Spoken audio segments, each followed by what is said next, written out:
નમસ્કાર, આપ જોઈ રહ્યા છો સ્પાર્ક ટુડે ન્યૂઝ। કરજણમાં ભાવભીની શ્રદ્ધાંજલિ આપવામાં આવી। રાજકોટ ટીઆરપી ગેમ ઝોનમાં 28થી વધુ માસૂમો હોમાયા, તેમને ભાવભીની શ્રદ્ધાંજલિ આપવામાં આવી। કરજણ ધારાસભ્ય અક્ષય પટેલ સહિત કાર્યકરોએ હોમાયેલા માસૂમોને શ્રદ્ધાંજલિ પાઠવી। આ ઘટના અંગે ધારાસભ્યએ સંવેદના વ્યક્ત કરી 2 મિનિટનું મૌન પાળી માસૂમોને શ્રદ્ધાંજલિ પાઠવવામાં આવી હતી। ગઈકાલે રાજકોટ ખાતે ટીઆરપી ગેમ ઝોનની અંદર 28થી વધારે લોકો, બાળકો સહિત જે લોકોની દુઃખદ ઘટના બની છે અને જે માસૂમ બાળકો સહિત જે જીવ હોમાયા છે, એને કારણે આજે કરજણ ધારાસભ્ય કાર્યાલય ખાતે તમામ કાર્યકરો સાથે એમને ભાવભીની શ્રદ્ધાંજલિ આપી।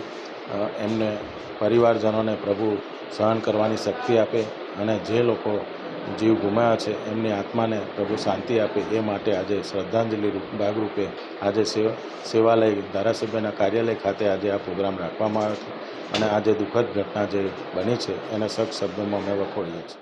ગઈકાલે રાજકોટમાં જે દુર્ઘટના બની એમાં માસૂમ બાળકો સહિત વાલીઓની જે 28 ઉપરાંત જીવતા એમનું મરણ થયેલ છે, એની શ્રદ્ધાંજલિ રૂપે આજે કરજણ ધારાસભ્ય કાર્યાલયમાં 2 મિનિટ મૌન પાળી એમની આત્માને શાંતિ મળે, એમના પરિવારજનોને દુઃખ સહન કરવાની શક્તિ મળે એવી પ્રભુને પ્રાર્થના કરી અને સાથે સાથે ધારાસભ્ય કાર્યાલયમાં મીણબત્તી જલાવી એમની શ્રદ્ધાંજલિ પાઠવી છે।